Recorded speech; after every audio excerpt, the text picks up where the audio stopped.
Je m'appelle Caroline Perron, je suis éditrice multimédia aux Langues Vivantes, donc c'est chez Nathan. Je suis rattachée au département collège-lycée. Donc je suis en charge de tous les produits multimédia et numériques qui gravitent autour des manuels scolaires de langue. Depuis le CD audio, en passant par le DVD, le CD-ROM, et puis bien évidemment les manuels numériques également qui sont proposés en complément des manuels papier.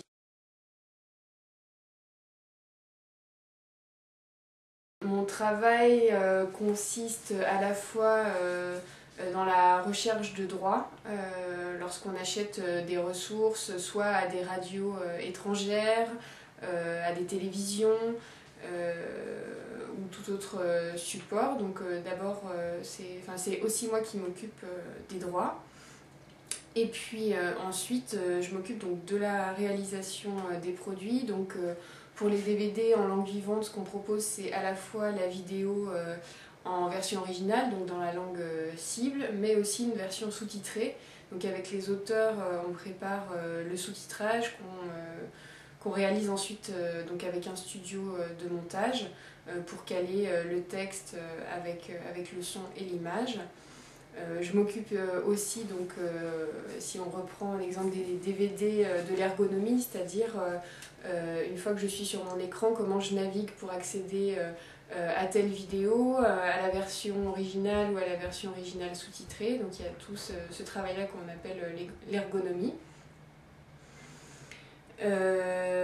Pour ce qui est des CD-ROM, alors là je travaille donc avec les auteurs de la méthode papier, avec lesquels on prépare donc des exercices qui vont en fait servir soit d'entraînement aux élèves qui vont les utiliser à la maison.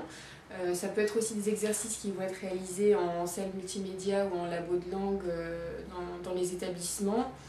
Ou alors ça peut être des exercices d'application qui vont être utilisés en classe avec l'enseignant pour valider des acquis. Dans ces CD-ROM, on propose aussi des dictionnaires visuels et des dictionnaires bilingues. Donc là, on est vraiment pour une utilisation plutôt à la maison pour les élèves. En ce qui concerne le dictionnaire visuel, on a par exemple en anglais collège 36 planches qui sont en fait toutes créées autour d'une thématique. On propose des activités pour qu'en fait les élèves puissent s'entraîner à acquérir du vocabulaire, que ce soit par l'écrit ou par le son, puisque ce dictionnaire visuel-là est entièrement sonorisé. Et le dictionnaire bilingue, en fait, c'est donc un dictionnaire classique qui est lui aussi entièrement sonorisé. On propose pour chaque entrée, donc il y a le mot écrit et sonorisé et un exemple d'application dans une phrase, à la fois aussi écrit et sonorisé. Donc ça, c'est les produits un peu classiques multimédia. Et en ce qui concerne donc les manuels numériques, qui sont principalement donc, pour ceux qui sont... Il y a deux versions du manuel numérique, ceux qui sont destinés à l'enseignant, donc pour une utilisation en classe. En langue vivante, le manuel numérique, c'est l'outil tout en un, c'est-à-dire que le professeur n'a plus à aller chercher son lecteur CD ou son DVD qui est utilisé par le prof d'histoire géo. Il lui suffit d'avoir son ordinateur et un vidéoprojecteur.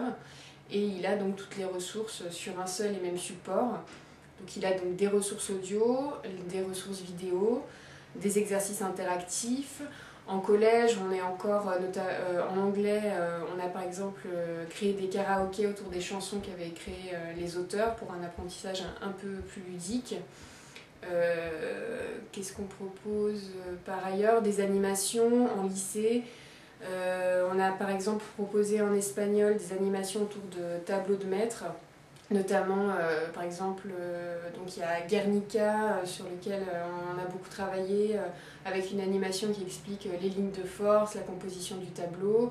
On a fait également un travail sur la façade de l'université de Salamanque pour l'art plataresco. Donc, du coup, on explique comment est construite la façade, quels sont les signes architecturaux de ce style en particulier. Enfin, autant d'outils complémentaires et de ressources complémentaires qui vont permettre à l'enseignant d'aller un peu plus loin ou alors d'apporter un enseignement différent dans sa classe avec le numérique.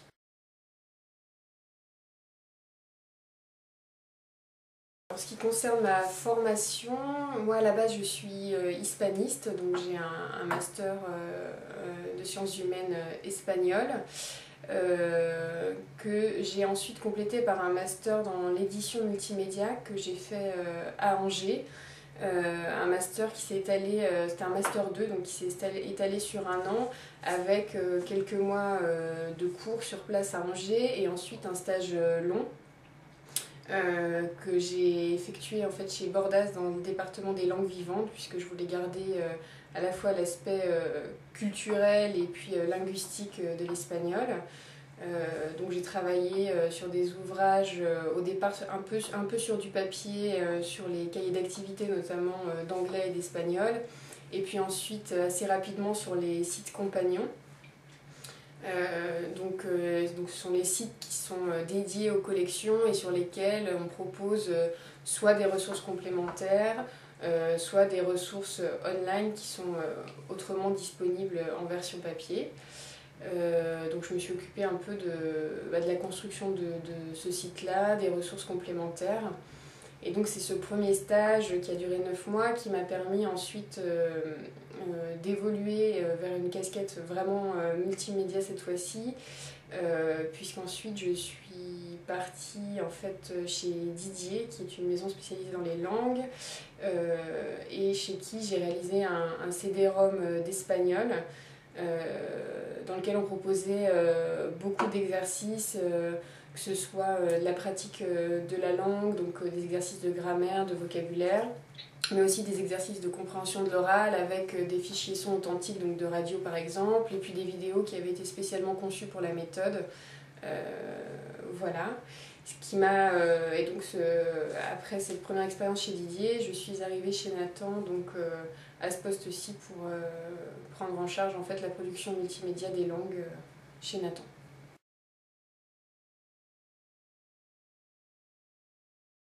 Alors la particularité du numérique, c'est qu'on est en constante évolution, que ce soit du côté technique, où maintenant les possibilités techniques font qu'on peut faire des produits vraiment très évolués.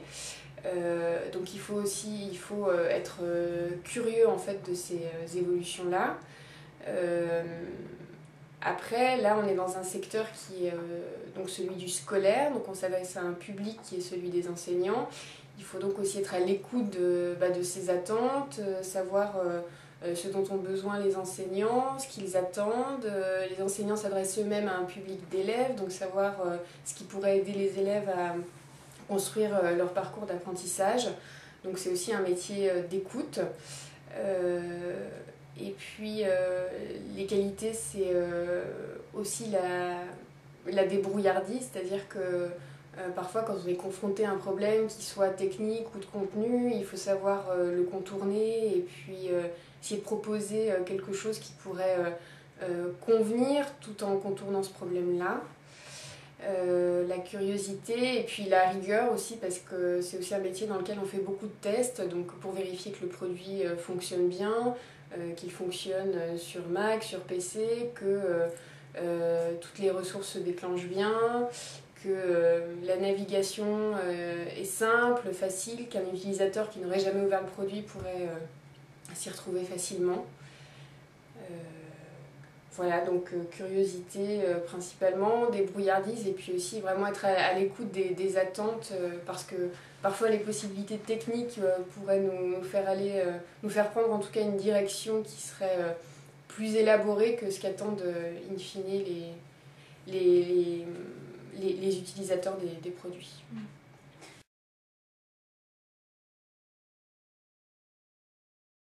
L'édition numérique, c'est quelque chose qui va se développer de plus en plus parce que les habitudes de la vie quotidienne font qu'on est de plus en plus dans un monde numérique.